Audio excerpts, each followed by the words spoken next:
Baik, perkenalkan nama saya Paulo Marcelino Seran Kosat dengan NIM 217111023 dari Prodi Pendidikan Informatika Universitas Citra Bangsa. Di sini saya akan menjelaskan tentang pengenalan tentang aplikasi Duolingo. Pengertian: Duolingo adalah aplikasi pembelajaran bahasa populer yang menawarkan cara yang menyenangkan dan gratis untuk mempelajari berbagai bahasa. Aplikasi ini menggunakan gamifikasi, pembelajaran adaptif, dan konten yang menarik untuk membuat proses belajar bahasa menjadi lebih mudah dan lebih menyenangkan.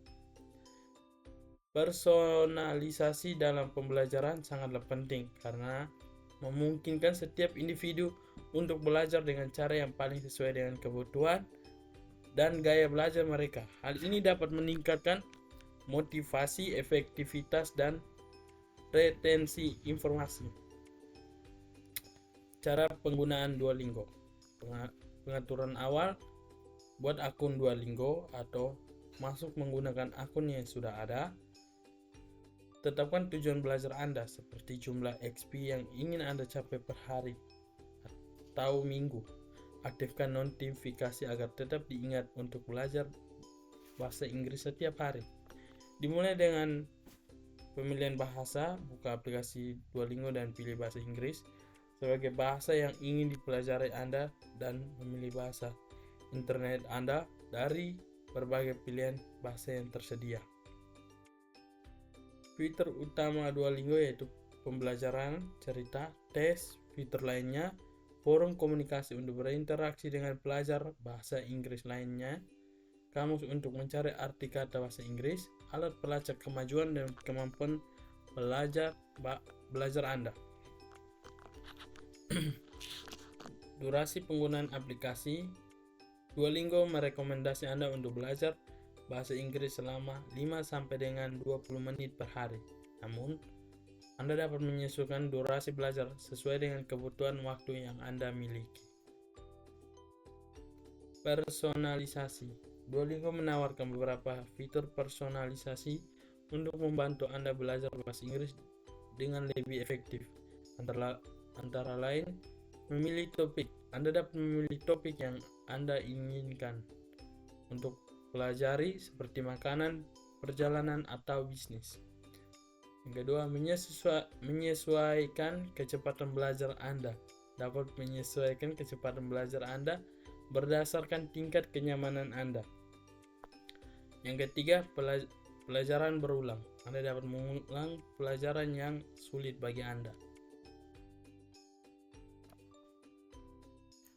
Dampak fitur personalisasi Duolingo pada motivasi dan efektivitas belajar saya.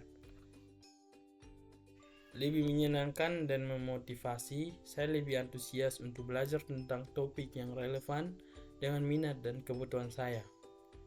Mengatur kecepatan belajar sendiri memungkinkan saya untuk belajar dengan cara yang paling nyaman, efektif bagi saya. Hal ini membantu saya untuk menghindari frustasi dan membuat saya lebih termotivasi untuk terus belajar. Mengulang pembelajaran yang sulit membantu saya untuk memperkuat pengetahuan saya dan memastikan bahwa saya memahami semua materi. Fokus pada topik spesifik dan membantu saya untuk belajar kosakata dan tata bahasa yang relevan dan kebutuhan saya. Belajar dengan kecepatan yang tepat membantu saya untuk menyerap informasi dengan lebih baik dan menghindari kesalahan. Kelebihan dan kekurangan peningkatan personalisasi Duolingo. Kelebihan: meningkatkan motivasi, meningkatkan efektivitas, meningkatkan keterlibatan, membuat pengalaman belajar lebih personal. Kekurangannya: terlalu banyak pilihan personalisasi. Beberapa fitur personalisasi mungkin tidak sesuai dengan semua pengguna. Tidak semua fitur personalisasi mungkin tersedia untuk semua bahasa. Penggunaan fitur personalisasi mungkin memerlukan pengumpulan data pribadi pengguna yang dapat menimbulkan masalah privasi. Kesimpulannya, Secara keseluruhan, saya memiliki pengalaman yang positif dengan fitur personalisasi Duolingo. Fitur-fitur ini telah membantu saya untuk belajar bahasa Inggris dengan lebih termotivasi, efektif, dan menyenangkan. Saya merasa bahwa Duolingo telah melakukan pekerjaan dengan baik dalam menyeimbangkan manfaat dan resiko personalisasi. Fitur-fitur ini sangat membantu dan mendukung proses belajar saya, dan saya yakin bahwa fitur-fitur ini akan terus membantu saya dalam mencapai tujuan belajar bahasa Inggris saya. Saran saya, lebih banyak pilihan topik, dapat menyesuaikan konten belajar berdasarkan minat dan kebutuhan, umpan balik yang lebih personalisasi, lebih banyak fitur gamifikasi yang dapat membuat pelajaran bahasa Inggris lebih menyenangkan dan menarik. Saya yakin bahwa dengan menambahkan fitur-fitur ini, Duolingo dapat menjadi aplikasi pembelajaran bahasa Inggris yang lebih efektif dan bermanfaat bagi semua orang. Terima kasih.